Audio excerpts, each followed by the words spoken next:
ইচ্ছে বড়ই বিচিত্র জিনিস। এই ইচ্ছে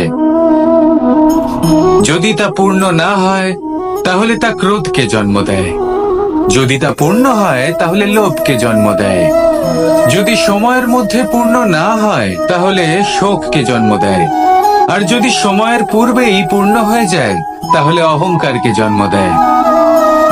সকলের ইচ্ছে থাকে, আপনারও অবশ্যই থাকবে, তা অবশ্যই পূরণ করবেন।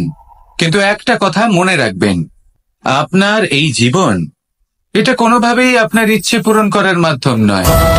এ হলো ধৈর্য সাধনের এক মাধ্যম, নিয়ন্ত্রণ করার এক মাধ্যম। নিয়ন্ত্রণ নিজের কামনার ওপর, নিজের ইচ্ছের ওপর, নিজের আবেগের ওপর। কারণ ইচ্ছে এটা হলো সেই অশ্বের মতো যা একবার লাগাম ছাড়া হয়ে গেলে আপনার হাত থেকে যদি এই লাগাম বেরিয়ে যায় তাহলে তা আপনাকে সোজা বিনাশের পথে নিয়ে যেতে পারে। কিন্তু যদি আপনি একে নিয়ন্ত্রণ করতে পারেন তাহলে এটা আপনাকে সাফল্যের শিখরে অবশ্যই পৌঁছে দিতে পারে। তাহলে ইচ্ছেগুলিকে নিয়ন্ত্রণ করুন আর আমার সাথে ভালোবেসে বলুন, রাধা রাধা। আমরা আনন্দ লাভের জন্য ভালোবাসি মা বাবাকে, ভাই বোনকে, পরিবার পরিজনকে, বন্ধুকে, প্রেমিকাকে। আমরা চাই যে সকলে যেন আপন হয়ে থাকেন, আমাদের কাছে থাকেন। কিন্তু মানুষের একটা প্রবৃত্তি আছে যে তিনি যা লাভ করে ফেলেন তার মূল্য তিনি বুঝতেই পারেন না। যদি আপনার বাড়ির কাছে একটা মিষ্টি জলের সরোবর থাকে বা সুন্দর নদী থাকে তাহলে জলের গুরুত্বটা কি আপনি তা বুঝতেই পারবেন না। সেইখানে আপনি যদি কোনো একটা মরুভূমিতে যান আপনি অনুভব করতে পারবেন যে এক একটা ফোঁটা জলের কি গুরুত্ব, তার মূল্য কি।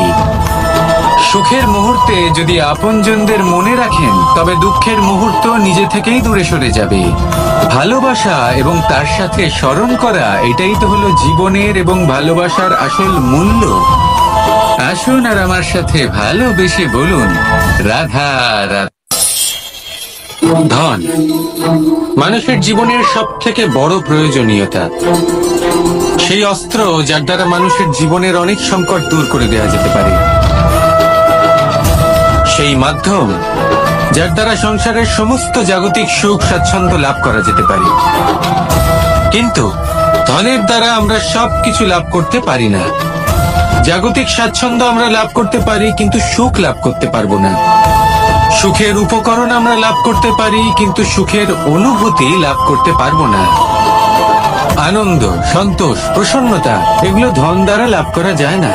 কিন্তু হ্যাঁ, আনন্দ, সন্তোষ আর প্রসন্নতার সাথে যদি কোনো কাজ করেন তাহলে অবশ্যই ধন লাভ করবেন।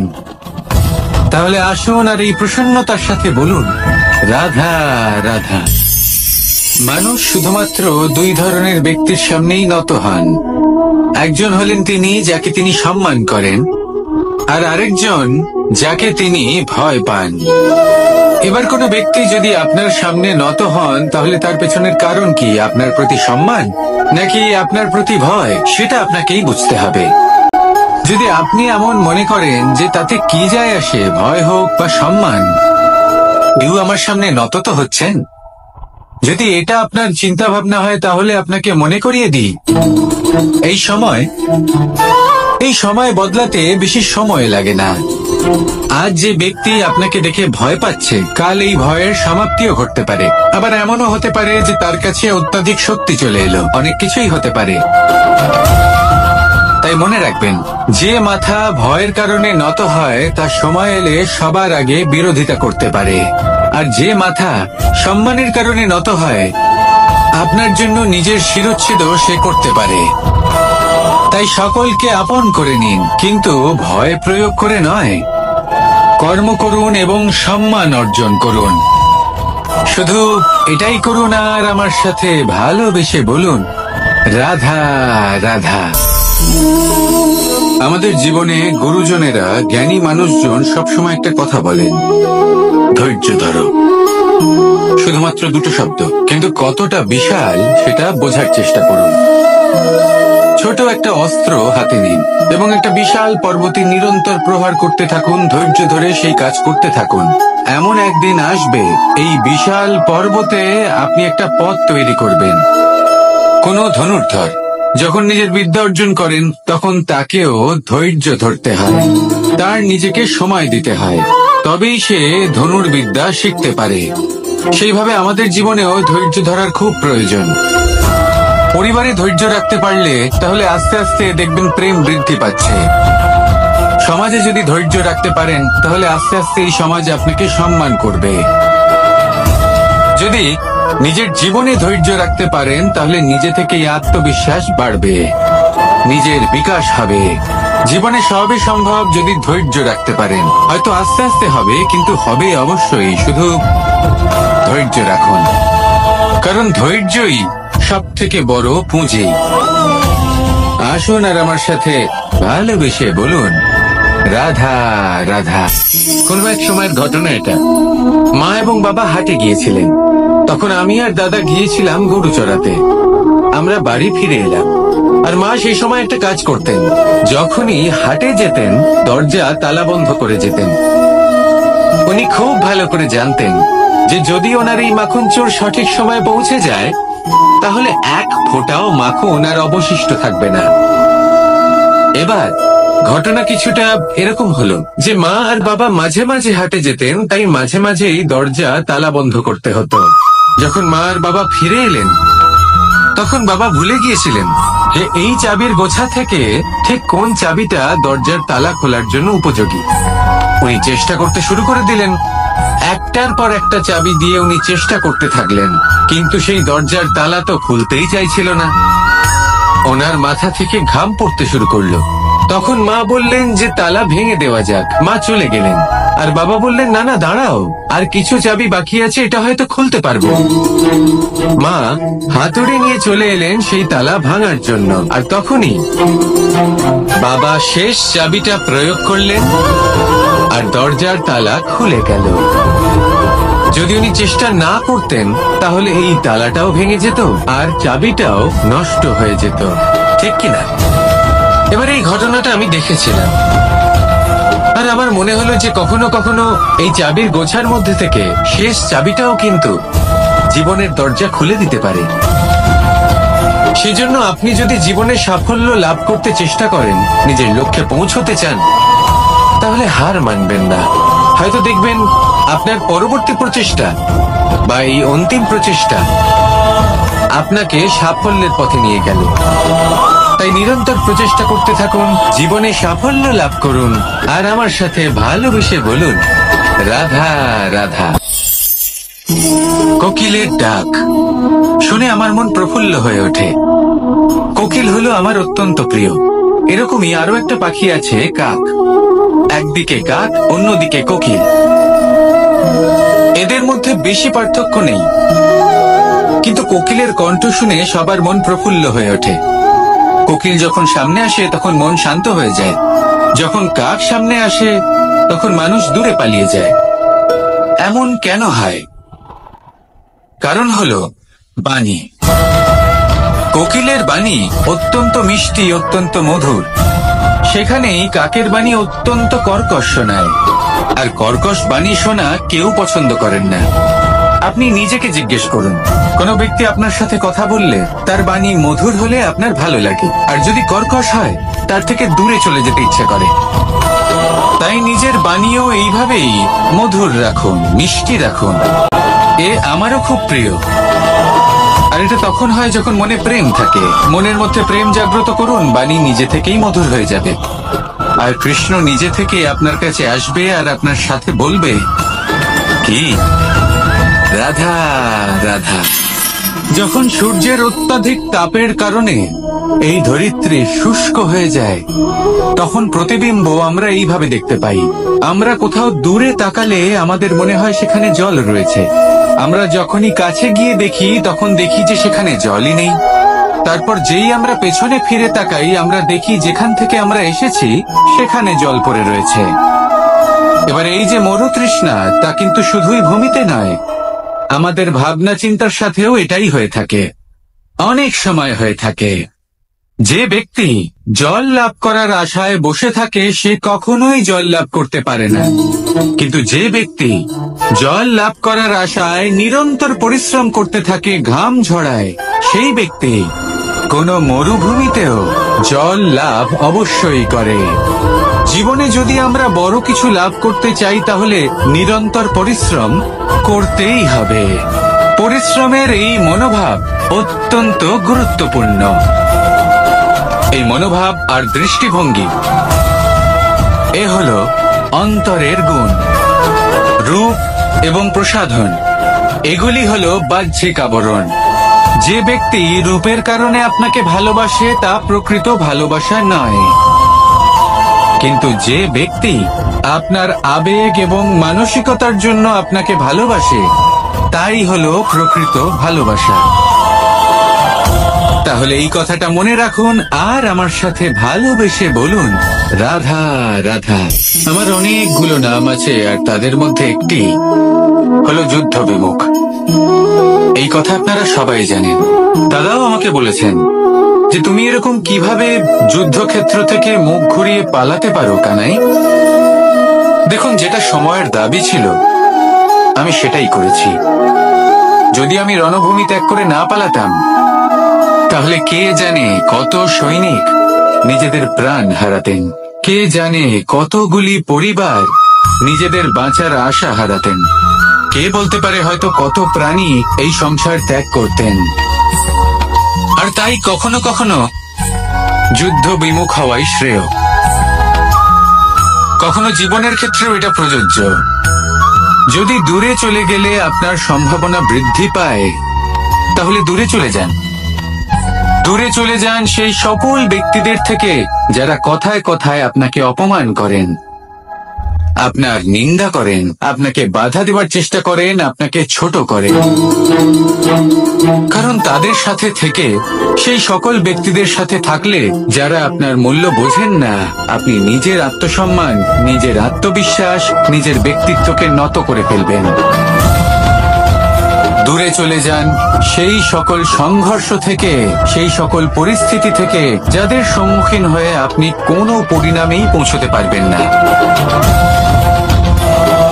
যদি আপনি এইভাবে যুদ্ধ বিমুখ হয়ে উঠতে পারেন, যদি এই প্রবৃত্তি আপনি নিজের মধ্যে জাগ্রত করতে পারেন, তাহলে আপনার সামনে সেই যুদ্ধ চলে আসবে যাতে বিজয় লাভ করে আপনি নিজের অস্তিত্ব খুঁজে পাবেন। আর সেটাই হলো সবথেকে বড় জয়লাভ। আসুন আমার সাথে ভালোবেসে বলুন, রাধা রাধা। মানুষ নিজের জীবনে সেই সবকিছু লাভ করতে পারে যা সে কামনা করে। শুধু প্রয়োজন হলো ইচ্ছে এবং সিদ্ধান্তের। এবারে ইচ্ছে আসলে কি? সেটা হলো এই মনে প্রকট হওয়া একটি ভাবনা, একটি আবেগ। শুধু তা দিয়ে কিছুই হয় না। যখন সেই ইচ্ছের সাথে দৃঢ় প্রতিজ্ঞা জুড়ে যায় তখন বিষয়টা এগোতে থাকে। একটা উদাহরণ দিই, ধরুন আপনি মরুভূমিতে আছেন এবং আপনি মধুর জল পান করতে চান। এটা হলো শুধুমাত্র আপনার মনের একটি ইচ্ছে। যখন এই ইচ্ছের সাথে সিদ্ধান্ত জুড়ে যায় তখন আপনি সেই মরুভূমিতে গর্ত খুঁড়তে চেষ্টা করেন। আর যখন এই সিদ্ধান্তের সাথে নিষ্ঠা জড়িত হয় তখন আপনাকে সেই জল লাভ করার থেকে কেউ বাধা দিতে পারে না। ইতিহাস এটার সাক্ষী, যিনি নিশ্চিত করেছেন তিনি সেই সবকিছু লাভ করেছেন যা তিনি লাভ করতে চেয়েছেন। সেই জন্য ইচ্ছে থাকা খুব দরকার, কিন্তু তাকে সিদ্ধান্তের সাথে জুড়ে নিন, সিদ্ধান্তকে নিশ্চিত করে ফেলুন, সবকিছু লাভ করবেন। আর তখন এই মন প্রসন্ন হয়ে বলবে, রাধা রাধা। বনের মধ্যে যদি আপনি কোনো বিষাক্ত সাপ দেখেন তাহলে কি করবেন? আপনি তখনই তার থেকে দূরে পালাতে চেষ্টা করবেন। আর এটা কেন করবেন? নিজের রক্ষার্থে। এই কথা আমি নয় মেনে নিলাম, কিন্তু নিজের জীবনে এটা করেন না কেন? আপনি যেখানেই যান, যে স্থানেই যান না কেন, প্রত্যেক সময়, প্রত্যেক মুহূর্তে এমন বিষাক্ত সাপ আপনি অবশ্যই খুঁজে পাবেন। আর সেই সাপ নয় যাদের আপনি বনে খুঁজে পাবেন, এরা হলো সেই সাপ যা আপনাকে পাপ করতে বাধ্য করবে। আপনার অন্তরের বাসনা, ক্রোধ, অহংকার, লোভ, ঈর্ষা এদের বৃদ্ধি ঘটাবে। দেখুন, বনের এই সাপ আপনাকে একবার ছেড়ে দিতেও পারে, ছোবল নাও মারতে পারে, কিন্তু এই যে পাপরূপী সাপ আছে তা অবশ্যই ছোবল মারবে। কর্ম যদি করেন তাহলে অবশ্যই ফল পাবেন। সেই জন্য যখনই কোথাও যাবেন, যদি এমন কাউকে দেখেন, যদি এমন কিছু দেখেন যে আপনাকে পাপ করতে বাধ্য করছে, তাহলে সেই মুহূর্তে সেখান থেকে পালিয়ে যান। যেমন বনের সাপ দেখে আপনি পালাতে থাকেন। সৎকর্মের রক্ষা অত্যন্ত আবশ্যক। আসুন আর আমার সাথে ভালোবেসে বলুন, রাধা রাধা। এই সংসারের সব থেকে বড় সুখ কি? কেউ বলবেন নিজের লক্ষ্য প্রাপ্ত করা, কেউ বলবেন ধন উপার্জন করা, কেউ বলবেন নিদ্রাই সব থেকে বড় সুখ, কেউ বলবেন রাজ্য লাভ করা, আবার কেউ বলবেন মাতার হাত থেকে খাবার খাওয়া, আদি ইত্যাদি। কিন্তু যদি সত্যি কথা বলি, এই সংসারের সব থেকে বড় সুখ হলো সেবা করা। কখনো কাউকে সেবা করে দেখুন। এই সেবা দ্বারা অন্য কোনো মানুষের আশীর্বাদ লাভ করাতেই সুখ রয়েছে। আপনার সেবা ভাব দ্বারা যখন কোনো মানুষ নিজের অন্তরাত্মা থেকে আপনাকে আশীর্বাদ করে, তার থেকে বড় সুখ আর কিছুই নেই। কারণ প্রত্যেক মানুষের মধ্যে ঈশ্বর বাস করেন। নরের সেবাই হলো নারায়ণের সেবা। নিষ্কাম সেবা করাই হলো সব থেকে বড় সুখ। তাই নিজের অন্তরে সেবার এই ভাব জাগ্রত করুন। যে সুখের কথা আমি বলছি, সেই সুখ অনুভব করেই দেখুন। এই মন সুপ্রসন্ন হয়ে বলবে, রাধা রাধা। বায়ু পঞ্চতত্ত্বের মধ্যে তৃতীয় তত্ত্ব। কেউ একে সমীর বলে, আবার কেউ একে পবন বলে। প্রথম কথা হলো এটাই যে এই বায়ু আমাদের জীবন দান করে প্রতিদিন, প্রত্যেক মুহূর্তে। এই বায়ুর কারণেই আমরা নিঃশ্বাস নিতে পারি, জীবিত থাকতে পারি। এই বায়ুই হলো সেই যা সকল মেঘেদের একত্রিত করে একটি স্থানে আর বর্ষা ঘটায়। আর এই বর্ষার কারণেই এই ধরিত্রীতে অন্ন উৎপন্ন হয়। এই বায়ুকে দেখুন, কখনো এতটা সৌম্য যে আপনার কোনোই তফাৎ বোধ হয় না, আর কখনো কখনো এমন রূপ ধারণ করে ফেলে যে অনেক বড় বড় পর্বতের আকার পর্যন্ত বদলে ফেলে। এটাই হলো বায়ুর বিশেষত্ব। বায়ু শেখায় যে সময়ের সাথে সাথে বইতে থাকো, সকলকে জীবন দান করো, সকলকে সাহায্য করো, কিন্তু যখন বিপদ সামনে আসবে তখন দৃঢ় হয়ে সম্মুখীন হও। বাধা অনুযায়ী নিজেকে গড়ে নিতে হবে। আর কখন কতটা কঠোর হতে হবে, আর কখন কতটা সৌম্য হতে হবে, এটা বায়ুকে দেখে শিখুন। আর আমার সাথে ভালোবেসে বলুন, রাধা রাধা। এই সংসারের আরম্ভ থেকে এখনো পর্যন্ত এবং ভবিষ্যতেও একটা যুদ্ধ আছে, যা হয়ে চলেছে, চলতেই থাকবে। পাপ এবং পুণ্যের মধ্যে যুদ্ধ, সত্য এবং অসত্যের মধ্যে যুদ্ধ। এই যুদ্ধ চলেই আসছে। আর এই যুদ্ধে যারা লড়েন তাদের আমরা সবসময় জয় জয়কার করি। আর যারা এই জয় জয়কার করেন তাদের প্রত্যেকের একটা বিশেষ গুরুত্ব থাকে। যখনই কোনো যোদ্ধা যুদ্ধক্ষেত্রে ক্লান্ত হয়ে পড়ে, শক্তিহীন হয়ে পড়ে, তখন এরা জয় জয়কার করে, শঙ্খ বাজাতে থাকে। সেই যোদ্ধাকে অনুপ্রেরিত করে, শক্তি এবং সাহসে ভরিয়ে তোলে। আর তখন সেই যোদ্ধা সেই যুদ্ধকে এগিয়ে নিয়ে যেতে পারে। যখন শ্রীরাম লঙ্কা যাত্রা করার জন্য সেতু তৈরি করছিলেন, তখন একটা ছোট্ট মিষ্টি কাঠবিড়ালি নিজের মুখে মাটির টুকরো বয়ে নিয়ে গিয়ে তার সাধ্যমতো তাকে সাহায্য করছিল। শ্রীরাম দেখলেন এবং বললেন যে ও তো সবার মনোবল বৃদ্ধি করছে, সবাইকে প্রেরিত করছে। ও বলল যে আমি এত ছোট হয়েও যদি এই কাজ করতে পারি, তাহলে আপনারা সবাই কেন পারবেন না? এটাই হলো সেই সকলের মাহাত্ম্য, যারা জয় জয়কার করেন, অনুপ্রেরিত করেন, সাহস যোগান। ওনারা সেই ব্যক্তি যারা একজন যোদ্ধার মধ্যে যুদ্ধকে জয় করার শক্তি প্রদান করেন। আসুন আমার সাথে ভালোবেসে বলুন, রাধা রাধা।